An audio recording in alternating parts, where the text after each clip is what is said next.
Take a break from your busy schedule and join Harold Sala for Guidelines, a 5-minute commentary on living.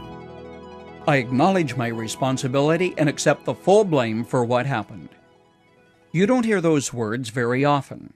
It's usually, well, I'm really not responsible, or I can't help what took place, I was just a victim of circumstances. We play the blame game, pointing our fingers at everybody else for what happened. When Paul wrote to the Ephesians, he said, live life with a sense of responsibility, not as those who don't know the meaning of life, but as those who do. In his book, The Purpose-Driven Life, Rick Warren points out the fact that the word fool, which is often associated with being stupid, something like the Court Jester in a Shakespearean play, really means one who is irresponsible. Interested in learning how to cultivate personal responsibility in your life? Then take time to jot down the following guidelines, then make them part of the fabric of your life. Guideline number 1. Develop personal responsibility by acknowledging where the buck stops. For that phrase, we probably have to thank old Harry Truman, the American president who had a sign placed on his desk which said, "The buck stops here."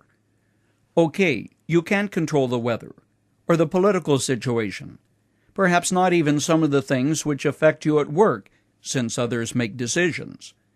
But you are responsible for your responses to them, and for decisions that you make affecting your family and your own life. Guideline number 2. Develop personal responsibility by being accountable to someone. It is right here that we fall prey to bad thinking. It's my life. I should be able to do whatever I please, provided nobody gets hurt, people think and say. Nonsense. Like climbers on the face of a cliff linked together by a rope which gives protection for each other, we are genetically and physically linked together. Every decision you make affects someone else. One of the greatest contributions you can make in the area of developing personal responsibility is to be accountable to another person. A friend, an associate, someone outside your immediate circle preferably, someone who will ask the tough questions and make you face the consequences of your decisions. Now, being humble enough to submit and to be accountable helps you to develop responsibility. Guideline number 3. Make every decision and choice on the basis of the implications.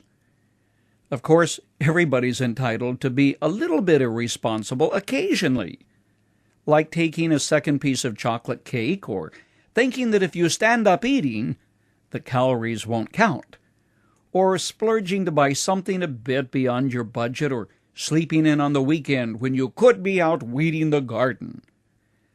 Those acts of dereliction won't sink your ship, but I'm convinced that if we counted the cost before we made most decisions, we would make them differently. By and large, you need to count the cost before you decide to throw care to the wind and to do something irresponsible. Remember the law of the harvest, you reap what you sow. There's always a payday someday. Guideline number 4. Realize that ultimately you are accountable to God. Paul wrote to the Romans and the Corinthians and stressed the fact we are accountable for our decisions and choices. He said, we must all appear before the judgment seat of Christ, that each one may receive what is due him for the things which he's done.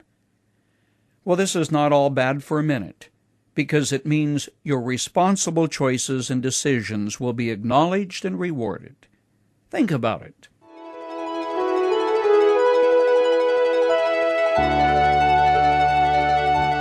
You've just heard Dr. Harold Sala with Guidelines, a 5-minute commentary on living. If you would like to listen to the program again, download a copy, subscribe to our e-commentary, or view other resources, visit guidelines.org. We would like to hear from you, too. You can email us at info@guidelines.org. That's info@guidelines.org. Thanks for listening, and we invite you to join us again for the next edition of Guidelines.